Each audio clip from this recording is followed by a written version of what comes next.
What's going on, everybody? In today's video, we are going to be looking back on the December 6th, 2004 WB Monday Night Raw episode, in which was headlined by the very first ever women's main event in WB history between Lita and Trish Stratus. This was the match where Lita broke her neck. It was a very memorable bout. If you recall, this was unprecedented. Lita and Trish was ahead of their time. And Jim Ross recently, on his Grilling JR podcast, went back and discussed this because obviously he was the lead play-by-play guy for Monday Night Raw at the time, as well as head of talent relations. And he recalled the reaction among some talent back then and everything like that. And I just thought it was a very interesting story to share, and I wanted to get into it here. So let's break it down.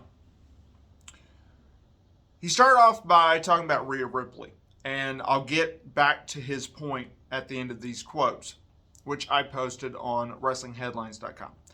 He said, Rhea Ripley is a big star. You know, I watched Trish versus Lita WWE Rivals episode on A&E,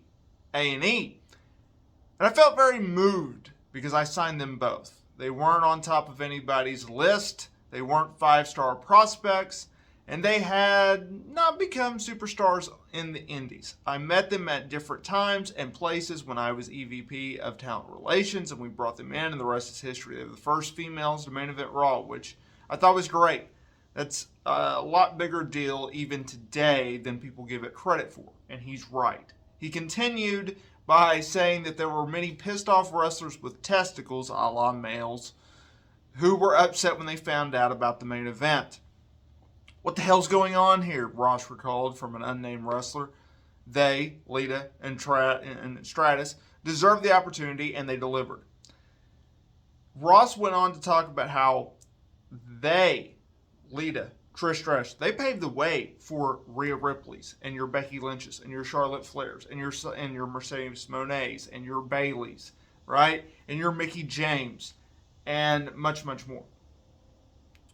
And he talked about how things are changing in the wrestling business in terms of female wrestling and everything like that. Very, very cool. But anyways, I thought this was a fun story to share. You can go and check out the full podcast now. Grilling JR with Jim Ross. Please consider dropping a like on this video and subscribing for more wrestling content. I'm thinking I'm going to do more of these in the future. They're quite fun to kind of revisit memory lane.